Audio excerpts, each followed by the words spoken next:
GeM cinema சேனலுக்கு வணக்கம். நான் விஜய் அபிஷேக். நம்ம இன்னைக்கு எதை பற்றி பேச போகிறோம்னு பார்த்தீங்க அப்படின்னா விஜய் த்ரிஷா. அதான் முடிஞ்சிடுச்சே இல்லை, மறுபடியும் கம்மா போட்டு ஆரம்பிச்சிருக்காங்க அப்படின்னு தான் சொல்லணும். ஏன்னா கம்மா போட்டு ஆரம்பிச்சிடலாம். என்ன பிரச்சனைன்னு பார்த்தோம் அப்படின்னா விஜய் த்ரிஷா இவங்க ரெண்டு பேரும் வந்து ரிலேஷன்ஷிப்பில் இருக்காங்க, இவங்க ரெண்டு பேரும் கல்யாணம் பண்ணிக்க போகிறாங்க அப்படின்னு சொல்லி ஒரு வட்டாரம் பேசிகிட்டு இருக்கு. என்ன காரணம்னு பார்த்தீங்கன்னா விஜய் அவர்களோட மனைவி சங்கீதா அவர்கள் வந்து இப்போ ரீசெண்டாக வந்து டிவோர்ஸ் அப்ளை பண்ணியிருந்தாங்க. அப்ளை பண்ணியிருக்கிறதுல வந்து கொஞ்சம் அதாவது த்ரிஷான்றது தான் அந்த விக்டிம் அப்படின்றத வந்து குத்துமதிப்பாக சொல்லிகிட்டே இருந்தாங்க. அதை வந்து ஓகே அப்படி இப்படின்னு சொல்லி விஜய் ஃபேன்ஸ் எல்லாம் முட்டு கொடுத்து மழுப்பிக்கிட்டு இருந்தாங்க. பாதி பேர் அக்செப்ட் பண்ணிக்கிட்டாங்கன்னு வச்சுக்கோங்களேன். இப்படி கொஞ்சம் மெதுவாக போயிட்டு இருந்த இடத்துல ஒரு ஸ்பீடு பிரேக்கரோட வச்சு டாப் கியரில் தூக்கியிருக்காங்க த்ரிஷாவோட அம்மா. அவங்க இன்ஸ்டாவில் போட்ட ஒரு விஷயத்தினால இப்போ வந்து நம்ம இதை பற்றி பேசிகிட்டு இருக்கோம்.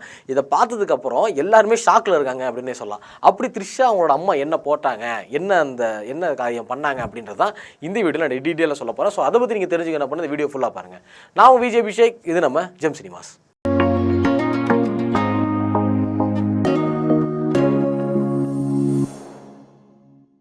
விஜய் த்ரிஷா அப்படின்னு சொன்னாலே ஐயோ அப்படின்ற மாதிரி ஒரு ஷாக் மூமெண்ட் தான் கொடுத்துருக்க வேண்டியதாக இருக்குது. அதை முன்னாலேருந்து இந்த டாக் வந்து கொஞ்சம் கொஞ்சமாக பேசிகிட்டு இருந்தோம், இப்போ வந்து ஃபுல்லாக பேசிகிட்டு இருக்கோம். ஏன்னு பார்த்தீங்க அப்படின்னா சங்கீதா அதுக்கப்புறம் வந்து விஜய் இவங்க ரெண்டு பேரோட டிவோர்ஸ் மேட்ரு தான். அதில் வந்து அவங்க என்ன சொல்லியிருந்தாங்க அப்படின்னா இந்த மாதிரி என்னோட கணவன் வந்து இன்னொரு நடிகை கூட வந்து ரிலேஷன்ஷிப்பில் இருக்காரு, அது எனக்கு பிடிக்கல அப்படின்றத அவங்க வந்து ஸ்டேட்மெண்ட்டாக கொடுத்துருந்தாங்க. ஆனால் அது வந்து த்ரிஷா தான் அப்படின்றத வந்து அவங்க வந்து எந்த இடத்துலையும் மென்ஷன் பண்ணலை. ஆனால் அதுக்கப்புறம் அந்த கேஸ் கொடுத்ததுக்கு அப்புறமே விஜய் அவர்களும் த்ரிஷா அவர்களும் ஏஜிஎஸ் அவங்க கல்யாண வீட்டுக்கு வந்து ஒன்றா ஜோடியாக போனாங்க. ஒரே காரில் ஒரே மாதிரி காஸ்டியூம் போட்டு போனதா இப்போது இந்த சர்ச்சையை வந்து பெருசாக வெடிச்சிருக்கு அப்படின்னே சொல்லலாம். அப்படி இருந்தால் கூட யாருமே பெருசாக கண்டுக்க மாட்டாங்க. ஆனால் விஜய் அவர்களே போய் ஆமாண்டா நான் தான்டா அப்படின்ற மாதிரி காட்டி கொடுத்தது தான் வந்து இப்போ எல்லாமே தலைகீழ மாறி இருக்கு அப்படின்னே சொல்லலாம். இப்போ வந்து த்ரிஷாவோட அம்மா ஏதோ காரியம் பண்ணாங்கன்னு சொல்லி அது என்ன விஷயம் அப்படின்னு பார்த்தீங்க அப்படின்னா அதாவது உமா கிருஷ்ணன் யாருன்னு பார்த்தீங்கன்னா த்ரிஷாவோட அம்மா. அவங்க வந்து இன்ஸ்டாவில் வந்து ஒரு வீடியோவுக்கு லைக் போட்டிருக்காங்க. என்ன வீடியோன்னு பார்த்தீங்க அப்படின்னா விஜய் அதுக்கப்புறம் த்ரிஷா இவங்க ரெண்டு பேரும் வந்து அந்த ஏஜிஎஸ் கல்யாண வீட்டில் நிற்பாங்கல்ல அந்த வீடியோவை கிராப் பண்ணி அதில் வந்து கல்யாணம் நடப்பது உறுதி, தேதி பின்னால் அறிவிக்கப்படும் அப்படின்ற கேப்ஷன் அதில் போட்டிருந்தாங்க. அந்த வீடியோவுக்கு த்ரிஷாவோட அம்மா வந்து லைக் போட்டிருக்காங்க. அப்போது என்னென்னா ஒருவேளை கல்யாணம் நடக்க போகிறத இவங்களே வந்து இம்ப்ளிமெண்ட் பண்ணுறாங்களா, ஆமாம் அப்படி தான் அப்படின்றத இவங்க ஒரு சைனாக கொடுக்குறாங்களா அப்படின்றதெல்லாம் இல்லைங்க எப்படிங்க லைக் போடுவாங்க எனக்கு புரியலைங்க.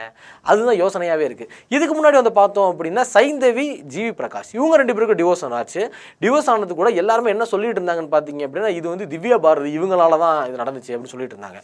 அதுக்கு திவ்யா பாரதி வந்து கண்டனம் தெரிவிச்சிருந்தாங்க. அதாவது இதுக்கு எனக்கு எந்த சம்மந்தமும் இல்லை அப்படின்ற மாதிரி அவங்க வீடியோவை ஒன்று வெளியிட்டாங்கல்ல. அதே மாதிரி என்னோட கேள்வி என்னவா இருக்குன்னு பார்த்தீங்க அப்படின்னா அப்படி த்ரிஷா அவர்களுக்கு விஜய் அவர்களும் ஒன்றுமே இல்லைங்க. ஆமாங்க, ஏன் த்ரிஷா அவர்களுடைய கண்டனம் தெரிவிக்கலை கேள்வி வருதா இல்லையா?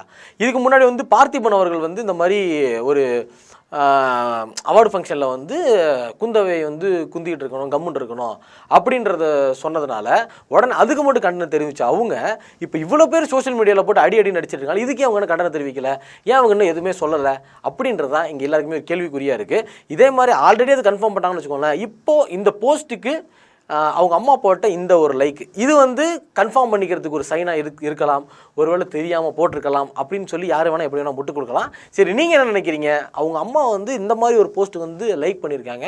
ஸோ உண்மையிலே கல்யாணம் பண்ணிக்கிறது வாய்ப்பு இருக்கா இல்லையா? கல்யாணம் பண்ணால் உங்களோட ஒப்பீனியன் எப்படி இருக்கும் விஜய் அவர்கள் மேலே அப்படின்றத மறக்காமல் கமெண்ட்ஸில் கமெண்ட் பண்ணிட்டு போங்க. இந்த மாதிரியான இன்ஃபர்மேஷன்லாம் தெரிஞ்சுக்கணும் அப்படின்னா மறக்காமல் ஜெம் டிவியை சப்ஸ்கிரைப் பண்ணுங்கள்.